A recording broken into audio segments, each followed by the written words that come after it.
Hello students, आज हम class 12 biology के एक बहुत इंपॉर्टेंट चैप्टर एवोल्यूशन को डिटेल में समझेंगे। एवोल्यूशन का मतलब होता है लिविंग ऑर्गेनिजम्स में जनरेशंस के थ्रू होने वाले ग्रेजुअल चेंजेस, जिसके रिजल्ट में नए फॉर्म्स और स्पीशीज डेवलप होती हैं। आज जो डिफरेंट टाइप्स के ऑर्गेनिजम्स हम अर्थ पर देखते हैं, वो एकदम से नहीं बने हैं, बल्कि ये मिलियंस ऑफ ईयर्स के कंटिन्यूअस चेंजेस का रिजल्ट हैं। एवोल्यूशन हमें एक्सप्लेन करता है कि सिंपल ऑर्गेनिजम्स से कॉम्प्लेक्स ऑर्गेनिजम्स कैसे डेवलप हुए और एनवायरनमेंट के अकॉर्डिंग उनमें कैसे एडेप्टेशंस आए। अगर हम अर्थ की हिस्ट्री को देखें तो शुरू में लाइफ बहुत सिंपल फॉर्म्स में एग्जिस्ट करती थी।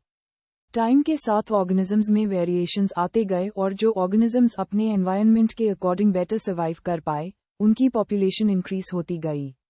इसी प्रोसेस के थ्रू न्यू स्पीशीज का फॉर्मेशन हुआ। सबसे पहले बात करते हैं ओरिजिन ऑफ लाइफ की। साइंटिस्ट्स के सामने एक इम्पॉर्टेंट क्वेश्चन था कि अर्थ पर लाइफ की शुरुआत कैसे हुई।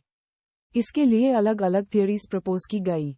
पुरानी स्पेशल क्रिएशन थियरी के अकॉर्डिंग लिविंग ऑर्गेनिजम्स किसी सुपरनैचुरल पावर के द्वारा क्रिएट हुए और उनके फॉर्म्स फिक्स्ड होते हैं, मतलब उनमें कोई चेंज नहीं होता।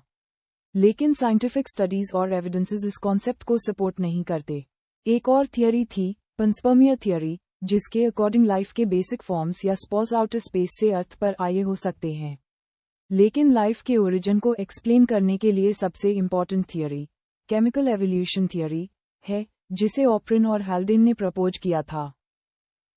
केमिकल एवोल्यूशन थियरी के अकॉर्डिंग प्रिमिटिव अर्थ की कंडीशंस आज की अर्थ से बिल्कुल डिफरेंट थी।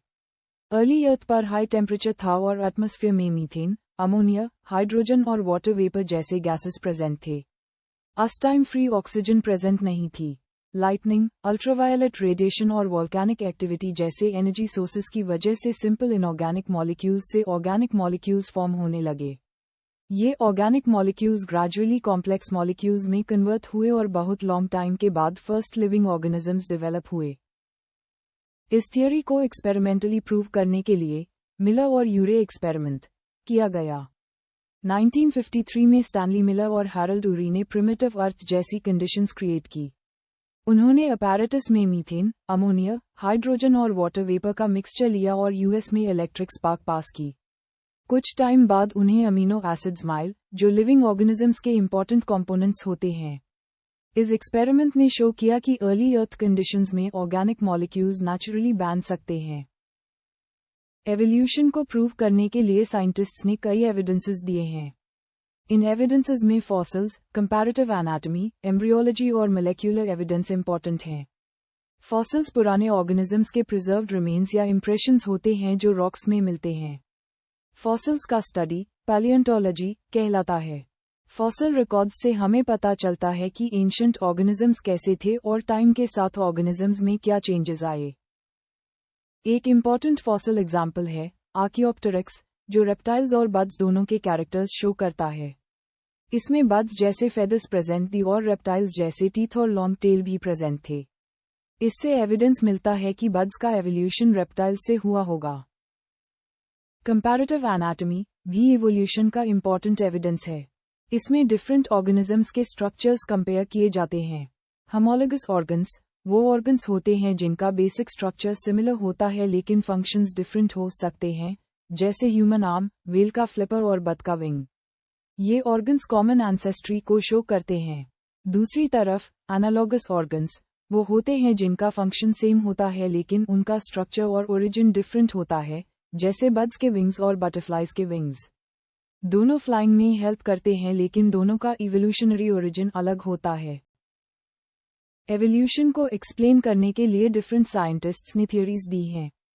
लामार्किज्म जॉन बैप्टिस्ट लामार्क ने प्रपोज की थी। लामार्क के अकॉर्डिंग ऑर्गेनिजम्स अपने एनवायरनमेंट के अकॉर्डिंग चेंजेस डेवलप करते हैं और ये एक्वायर्ड कैरेक्टर्स नेक्स्ट जनरेशन में ट्रांसफर हो सकते हैं। इस थियोरी को इनहेरिटेंस ऑफ एक्वायर्ड कैरेक्टर्स कहा गया। लामार्क ने जिराफ का एग्जाम्पल दिया था कि पहले जिराफ की नेक छोटी थी, लेकिन ट्रीज के लीव्स खाने के लिए नेक स्ट्रेच करने से जनरेशंस के थ्रू नेक लॉन्ग होती गई। लेकिन लेटर स्टडीज ने प्रूव किया कि एक्वायर्ड कैरेक्टर्स इनहेरिट नहीं होते। एवोल्यूशन के फील्ड में सबसे इम्पॉर्टेंट कंट्रीब्यूशन चार्ल्स डार्विन का था। डार्विन ने अपनी थियरी नेचुरल सिलेक्शन के थ्रू एवोल्यूशन को एक्सप्लेन किया। उन्होंने अपनी book on the origin of species में अपने आइडियाज एक्सप्लेन किए। डार्विन के अकॉर्डिंग नेचर में ऑर्गेनिजम्स के बीच वेरिएशंस प्रेजेंट होते हैं। हर ऑर्गेनिज्म सेम नहीं होता, उनमें डिफरेंसेस होते हैं। ऑर्गेनिजम्स बहुत ज़्यादा ऑफस्प्रिंग प्रोड्यूस करते हैं, लेकिन रिसोर्सेज लिमिटेड होते हैं, इसलिए स्ट्रगल फॉर एग्जिस्टेंस होता है। जो ऑर्गेनिजम्स एनवायरनमेंट के अकॉर्डिंग बेटर अडेप्टेड होते हैं, वो सर्वाइव करते हैं और रिप्रोड्यूस करते हैं। इस प्रोसेस को सर्वाइवल ऑफ द फिटेस्ट कहा जाता है। यूजफुल वेरिएशंस जनरेशंस के थ्रू एक्यूमुलेट होते हैं और न्यू स्पीशीज डेवलप हो सकती हैं। एवोल्यूशन का एक इम्पॉर्टेंट एग्जाम्पल अडैप्टिव रेडिएशन है। अडैप्टिव रेडिएशन का मतलब होता है एक कॉमन एंसेस्टर से डिफरेंट स्पीशीज का डेवलप होना जो अलग अलग इकोलॉजिकल नीशेस ऑक्यूपाई करती हैं। डार्विन के फिंचेस इसका फेमस एग्जाम्पल हैं जो गैलापागोस आइलैंड्स पर माइल थे। एक कॉमन एंसेस्ट्रल फिंच से डिफरेंट टाइप्स के फिंचेस डेवलप हुए जिनके बीक्स उनके फूड हैबिट्स के अकॉर्डिंग मॉडिफाइड थे। एक और एग्जाम्पल इंडस्ट्रियल मेलानिज्म है जो नेचुरल सिलेक्शन को एक्सप्लेन करता है। इंग्लैंड में इंडस्ट्रियल रेवोल्यूशन के टाइम पोल्यूशन की वजह से ट्री ट्रंक्स डार्क हो गए। Light coloured moths easily visible होने लगे और डार्क कलर्ड मॉथ्स प्रेडेटर्स से बचने में बेटर रहे। इसलिए डार्क मॉथ्स की पॉपुलेशन इंक्रीज हुई। ये शो करता है कि एनवायरनमेंट के चेंजेस के अकॉर्डिंग नेचुरल सिलेक्शन कैसे वर्क करता है। एवोल्यूशन के मोलेक्युलर एविडेंसेस भी इम्पॉर्टेंट हैं। डिफरेंट ऑर्गेनिजम्स के डीएनए, प्रोटीन्स और जेनेटिक सिमिलैरिटीज को कंपेयर करके उनके इवोल्यूशनरी रिलेशनशिप समझे जा सकते हैं। जितनी ज्यादा मोलेक्युलर सिमिलैरिटी होती है, उतना हाई क्लोज इवोल्यूशनरी रिलेशनशिप होता है।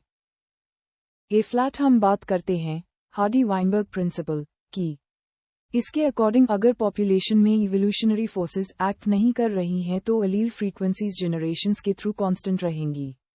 इस कंडीशन को जेनेटिक इक्विलिब्रियम कहा जाता है।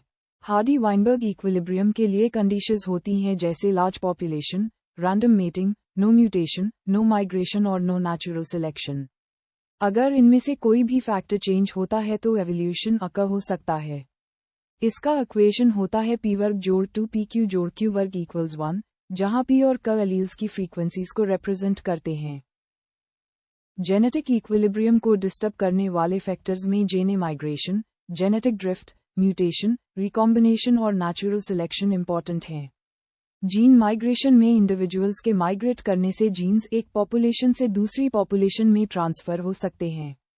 जेनेटिक ड्रिफ्ट में एलील फ्रीक्वेंसी का रैंडम चेंज होता है, जो स्मॉल पॉपुलेशंस में ज़्यादा अफेक्ट करता है। कभी कभी स्मॉल पॉपुलेशन से न्यू पॉपुलेशन एस्टैब्लिश होती है जिसे फाउंडर इफेक्ट कहा जाता है। म्यूटेशन डीएनए सीक्वेंस में सडन चेंज होता है जो न्यू वेरिएशंस क्रिएट करता है। अगर म्यूटेशन बेनिफिशियल हो तो नेचुरल सिलेक्शन के थ्रू पॉपुलेशन में इंक्रीज हो सकता है। रिकॉम्बिनेशन सेक्सुअल रिप्रोडक्शन के टाइम जीन्स के एक्सचेंज और रीअरेंजमेंट से न्यू जेनेटिक कॉम्बिनेशंस क्रिएट करता है, जो इवोल्यूशन के लिए इंपॉर्टेंट होते हैं। नेचुरल सिलेक्शन, म्यूटेशन और वेरिएशंस के थ्रू ऑर्गेनिजम्स ग्रेजुअली चेंज होते हैं। इसी प्रोसेस से स्पीशिएशन होती है। स्पीशिएशन का मतलब है न्यू स्पीशीज का फॉर्मेशन। जब पॉपुलेशन के ग्रुप्स अलग हो जाते हैं और उनमें जेनेटिक डिफरेंसेस एक्यूमुलेट होते रहते हैं, तो लॉन्ग टाइम के बाद वो डिफरेंट स्पीशीज बन सकते हैं।